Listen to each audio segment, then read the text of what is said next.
Influencers பேஜை பார்த்துட்டு தயவு செய்து ஏமாந்து போகாதீங்க. பிகாஸ் அவங்க வந்து they are getting paid out of அந்த பிராண்ட்ல அதர் பிராண்ட்ல இருந்து இருக்கும்.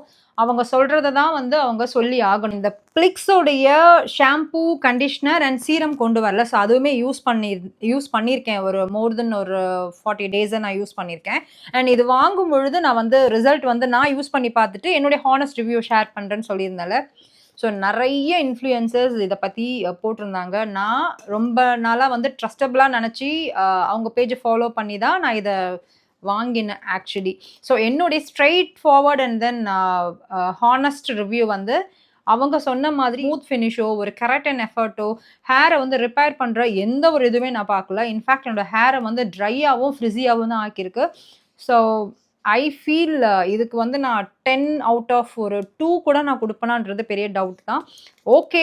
அ காஸ்ட்டுக்கு ஏத்த ஒரு ஷாம்பூ அப்படின்னு சொல்லலாம். இதுதான் என்னுடைய ஹானஸ்ட் ரிவ்யூ. இன்ஃப்ளூயன்சர்ஸ நம்பி தயவு செய்து இன்வெஸ்ட் பண்ணாதீங்க. ஹானஸ்ட்டா உங்க ஃப்ரெண்ட்ஸ் இல்ல வேற யாராவது யூஸ் பண்ணி ஒரு ஹானஸ்ட்டான ரிவ்யூ சொல்வாங்கல்ல.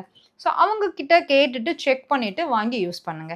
அண்ட் இன்ஃப்ளூயன்சர்ஸ பார்த்து இன்வெஸ்ட் பண்ற பீப்பிள்க்கு இந்த வீடியோவ ஷேர் பண்ணுங்க. கண்டிப்பா அவங்களுக்கு யூஸ்ஃபுல்லா இருக்கும். Thank you. பை.